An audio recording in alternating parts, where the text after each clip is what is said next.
नमस्ते विद्यार्थियों। इसके पहले हमने क्या पढ़ा था? संसाधन एवं विकास में हमने पढ़ा था संसाधन किसे कहते हैं, संसाधन कितने प्रकार के होते हैं। ठीक है, आज हम पढ़ेंगे संसाधनों का विकास एवं उनसे उत्पन्न होने वाली समस्याएं। क्या है, हमारे पास संसाधन सीमित हैं और लोग क्या कर रहे हैं, उनका अत्यधिक मात्रा में दोहन कर रहे हैं। ठीक है, जिससे क्या हो रही हैं, अनेक प्रकार की समस्याएं उत्पन्न हो रही हैं। ठीक है, जिस प्रकार से संसाधन हमारे जीवन के विकास के लिए क्या है, बहुत आवश्यक है, उसी प्रकार से संसाधन हमारे जीवन की गुणवत्ता बनाए रखने के लिए भी क्या है, अत्यधिक आवश्यक है। ठीक है, लेकिन कुछ लोग मानते हैं कि संसाधन क्या है, प्रकृति का निःशुल्क उपहार है, जिसके चलते वो क्या करते हैं, संसाधनों का अतिदोहन करते हैं। अतिदोहन मतलब उसका अत्यधिक यूज करते हैं, जिससे क्या हो रहा है, अनेक प्रकार की समस्याएं उत्पन्न हो रही हैं। उनको हम देखते हैं। कुछ व्यक्तियों के लालचवश संसाधनों का ह्रास। कुछ व्यक्ति हैं पूंजीपति लोग, जिनकी इच्छाओं की पूर्ति नहीं होती और वो क्या करते हैं, अपने लालच के बस में आकर के क्या करते हैं, संसाधनों का अधिक से अधिक मात्रा में यूज करते हैं, जिससे क्या होते, संसाधन क्या हो जाते, कम होते हैं। आपके महात्मा गांधी ने कहा था कि हमारे पास पेट भरने के लिए संसाधन तो हैं, लेकिन पेटी भरने के लिए संसाधन नहीं है। ठीक है, अब हम आगे देखते हैं, समाज का दो वर्गों में बंट जाना। जी हाँ, क्योंकि क्या है कि कुछ व्यक्ति जो है संसाधनों का अधिक मात्रा में उपयोग करते हैं। ठीक है, जिससे क्या हो जाता है कि आपके संसाधन कुछ व्यक्तियों के पास अधिक हो जाते हैं और कुछ के पास कम हो जाते हैं। तो क्या हो गया, धनिक और गरीब वर्ग का हो जाता है, उदय हो जाता है संसाधनों के विकास करने की। जैसे कोई व्यक्ति पूंजीपति है तो वो क्या करता है, जितने भी संसाधन पाए जाते हैं उनको अपने अंडर में ले लेता है, तो बाकियों के लिए संसाधन बहुत कम बचते हैं, जिससे क्या हो जाता है, समाज का दो वर्गों में बंट जाते हैं। ठीक है, अब आगे हम देखते हैं वैश्विक परिस्थिति की ये संकट पैदा होना। वैश्विक परिस्थिति के संकट का आशय क्या है कि पूरे विश्व लेवल में क्या हो जाता है, पर्यावरण को नुकसान होने लगता है। जैसे आपका क्या हो गया, जलवायु परिवर्तन की समस्या हो गई, ओजोन परत का अवक्षय हो गया। ठीक है, और आपका क्या होगा, पर्यावरण प्रदूषण हो गया। ठीक, अब हम देखते हैं सतत पोषणीय विकास। ये क्या है, जब ये देखा गया कि व्यक्ति क्या कर रहे हैं, संसाधनों का अधिक से अधिक मात्रा में दोहन कर रहे हैं, जिनके दोहन करने से क्या हो रहा, आने वाली पीढ़ियों के लिए संसाधनों की कमी महसूस होने लगी और साथ में पर्यावरण भी क्या हो गया, असंतुलित होने लगा। तो एक ये किया गया कि हम विकास तो करेंगे, लेकिन किस एक स्तर पर करेंगे, हम सतत पोषणीय विकास करेंगे। इसके लिए निश्चित किया गया कि हम क्या करें, संसाधनों का विकास तो करें, लेकिन हम ये चीज ध्यान में रखें कि पर्यावरण को क्या होना चाहिए, नुकसान पहुंचाए बिना। ठीक है, और साथ में हम अपनी आने वाली जो पीढ़ियां हैं उनको बारे में भी सोचें कि हम आज क्या करते हैं, अपने इन संसाधनों का अधिक मात्रा में दोहन करते हैं, तो आने वाली पीढ़ियों पे हमारा किस तरह का प्रभाव पड़ता है। तो आने वाली पीढ़ियों को भी हम क्या कहते चाहिए, संसाधन छोड़ना चाहिए। उसे हम क्या कहते हैं, सतत पोषणीय विकास। अब हम देखते हैं रियो डी जेनेरियो पृथ्वी सम्मेलन 1992। ये रियो डी, ये कहाँ पे है जेनेरियो? ये आपका एक ब्राजील में एक शहर है। कहाँ पे? ब्राजील में एक शहर है। और कब? 1992 में पूरे विश्व के 100 राष्ट्राध्यक्ष क्या हुए, उपस्थित हुए, जहाँ प्रथम पृथ्वी दिवस सम्मेलन मनाया गया था। ठीक है, जिसमें यह निश्चित किया गया कि हम विकास तो करेंगे, लेकिन हम इस स्तर पर विकास नहीं करेंगे जिससे क्या हो, पर्यावरण को नुकसान पहुंचे। ठीक है, अब हम देखते हैं संसाधन नियोजन। संसाधन नियोजन क्या है? वैसे देखा जाए तो संसाधन नियोजन क्या है, संसाधनों की एक ऐसी प्लानिंग बना लेना कि हम अपने भविष्य में कुछ प्रकार के संसाधनों का यूज करेंगे। हमारे पास कितने क्या है संसाधन हैं, उनकी एक लिस्टिंग तैयार करना क्या होता है, संसाधन नियोजन कहलाता है। ठीक है, अब हम देखते हैं इंडिया में यदि बात करें भारत में, तो भारत में कुछ ऐसे राज्य हैं जहाँ पे किसी विशेष संसाधन अधिक मात्रा में पाए जाते हैं, और कुछ ऐसे राज्य हैं जहाँ पे कुछ विशेष संसाधन क्या होते हैं, कम मात्रा में पाए जाते हैं। तो हम ये निश्चित करें कि कहाँ पे कितने अधिक मात्रा में कहाँ पे कौन कौन से संसाधन पाए जाते हैं और कौन कौन से नहीं पाए जाते। ठीक है, तो उनको एक हम लिस्टिंग कर लें, और उस लिस्टिंग के अनुसार जहाँ पे संसाधन नहीं है, संसाधनों का अभाव संसाधनों का, तो वहाँ पे भेजें। तो ये क्या हो गया, आपका संसाधन नियोजन कहलाया। अब हम पढ़ते हैं संसाधन नियोजन के तरीके कि किन किन तरीकों से या किन किन सोपानों से क्या करते हैं, अपने संसाधनों का नियोजन कर सकते हैं। तो देखिए, देश के विभिन्न प्रदेशों में संसाधनों की पहचान कर तालिका बनाना, मतलब देश के अंदर जितने भी प्रकार के संसाधन हैं उनको हम क्या करके पहचान करके एक तालिका बना करके, एक लिस्ट बना करके, एक जो मैप बना लेते हैं, ठीक है, कि ये संसाधन यहाँ पे उपलब्ध है। ठीक, अब आगे देखते हैं। इसके बाद संसाधन विकास योजनाएं लागू करने के लिए उपयुक्त प्रौद्योगिकी, कौशल और संस्थागत नियोजन ढांचा तैयार करना। मतलब यदि हमारे पास क्या संसाधन तो है, उनके लिए क्या करेंगे, विकास योजनाएं लागू करेंगे, और उसके लिए कौन सी प्रौद्योगिकी, कौन सी टेक्नोलॉजी ठीक रहेगी, उसके आधार पर हम क्या करेंगे, नियोजित ढांचा तैयार करेंगे।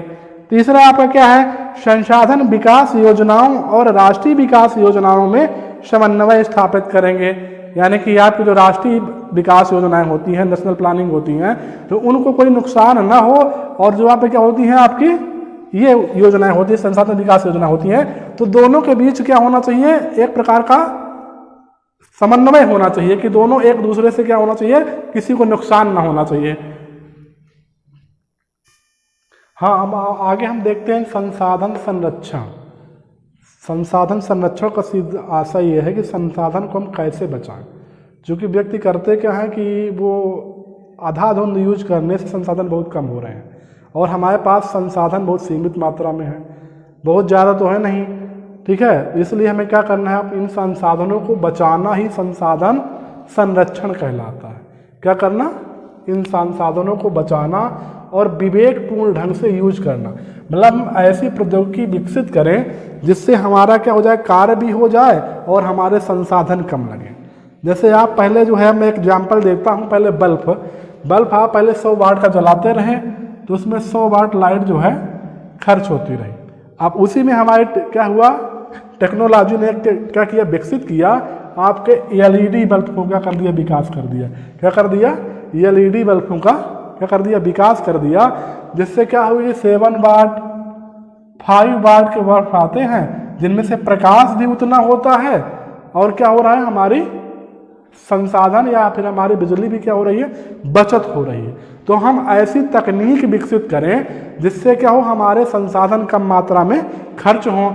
इसी प्रकार से यदि हम देखें तो ऐसे हम क्या करें, इंजन विकसित करें, ठीक है, जिनमें क्या होना चाहिए, जिसमें अधिक मात्रा में पेट्रोल या डीजल की खपत ना हो, ठीक है, यानी कि कम पेट्रोल में वो अधिक दूरी तय करें। हमें ऐसी जो है प्रौद्योगिकी विकसित करना चाहिए। आते हैं हम बोल सकते हैं कि संसाधनों का क्या, या आते हैं हम बोल सकते हैं कि संसाधनों का विवेकपूर्ण क्या उपयोग करना क्या है, आपका संसाधन संरक्षण कहलाता है।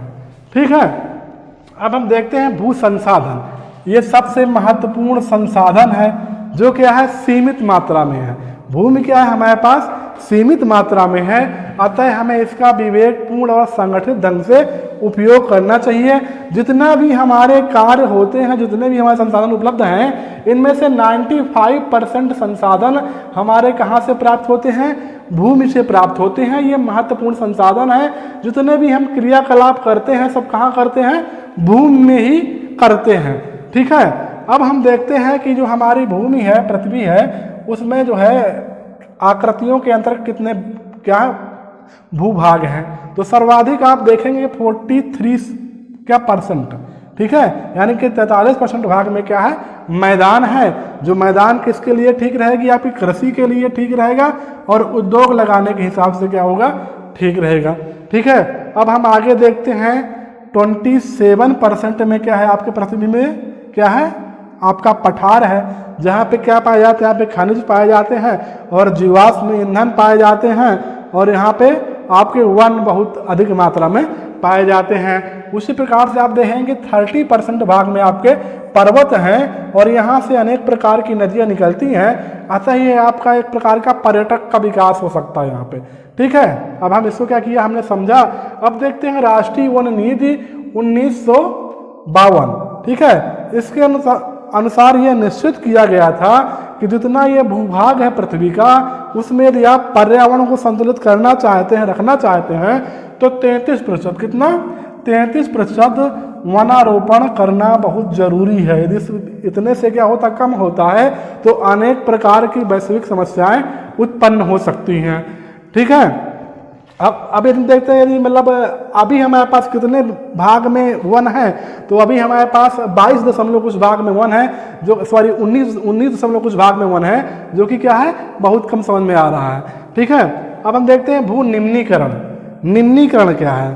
तो मानवीय क्रियाओं के कारण क्या, मानवीय क्रियाओं के कारण भूमि की उर्वरा शक्ति को क्या हो जाना, खत्म हो जाना, धीरे धीरे नष्ट हो जाना, क्या कहलाता है? भू निम्नीकरण कहलाता है। ठीक है, और भारत की 13 करोड़ हेक्टेयर जमीन क्या है? भू निम्नीकरण है, यानी कि इसमें उत्पादन अधिक मात्रा में नहीं हो पाता है। ठीक है, इसके रीजन्स क्या है? तो इसके रीजन्स अलग अलग राज्यों में अलग अलग कारण हैं। ठीक है, जैसे आप देखें उत्तर प्रदेश, पंजाब, हरियाणा, यहाँ पे अति सिंचाई के चलते क्या हो जाता है? भू निम्नीकरण हो जाता है, यानी कि भू की उर्वरा शक्ति नष्ट हो जाती है धीरे धीरे करके। ठीक है, और यदि आप देखेंगे आप महाराष्ट्र में, तो महाराष्ट्र में अतिचारण मतलब पशुओं को अधिक मात्रा में चराने से भी क्या होता है? भूमि का निम्नीकरण हो जाता है। और इसका अन्य कारण यदि हम देखते हैं तो जहाँ पे क्या होते हैं खनिज, जहाँ जैसे एमपी हो गया, छत्तीसगढ़ हो गया, आपका बिहार हो गया, झारखंड हो गया, यहाँ पे ये लोग क्या करते हैं, वहाँ अधिक मात्रा में खनिज पाए जाते हैं, तो वहाँ जो क्या होता है खनन होता है, तो उस खनन से क्या हुआ भूमि में निम्नीकरण की समस्या उत्पन्न होती है। ठीक है, अब हम देखते हैं भू निम्नीकरण को दूर करने के उपाय, यानी कि भू निम्नीकरण यानी भू की उर्वरा शक्ति जो क्या हो रही है, क्षीण हो रही है, उसको हम कैसे दूर कर सकते हैं। ठीक है, तो इनके उपायों को हम क्या करेंगे, देखेंगे। ठीक है, तो इनके उपाय हम देखते हैं। तो क्या है आपका वनारोपण और चारागाह। ठीक है, तो हम अधिक मात्रा में क्या करें, वनों का रोपण करें, और हम क्या करें, उनके लिए जो चारा गाह निश्चित करें कि कहाँ पे हम क्या करेंगे, अपने जानवर जो है चराएंगे। इसका उचित प्रबंध होना चाहिए, मतलब जहाँ हम खेती करते हैं वहाँ पर पशुओं को हम ना चराएं। ठीक है, और आगे देखते हैं दूसरा क्या है, पेड़ों की रक्षक मेखला बनाना। रक्षक मेखला क्या होती है, एक बाड़ बना देना खेतों के बाहर जो है, जैसे यहाँ पर पूरा खेत हो गया, इसके बाहर ऐसे करके पेड़ों की बाड़ लगा देंगे, तो इससे क्या हो जाएगा, हम इसके अंदर जो है जानवर नहीं जाएंगे, जिससे क्या हो जाएगा, ये भूमि निम्नीकरण में नहीं हो पाएगा। ठीक है, आगे देखते हैं पशुचारण नियंत्रण, मतलब पशुओं को हम जहाँ खेती करते हैं वहाँ पर नहीं चराएंगे। ठीक है, और अगला देखें तो आप अगला क्या है, भूमि कटाव की रोकथाम। जहाँ पर पानी के द्वारा भूमि अधिक मात्रा में कटती हो तो उसके रोकथाम के लिए क्या करें, घास टाइप लगा दें जैसे करके, या फिर क्या कर दें, मेड़बंदी कर दें। ठीक है, यानी कि खेत में क्या लगा दें, मेड़ बना दें चारों तरफ से, जिससे भी क्या हो जाएगा, आपका भूमि अपरदन कम हो जाएगा।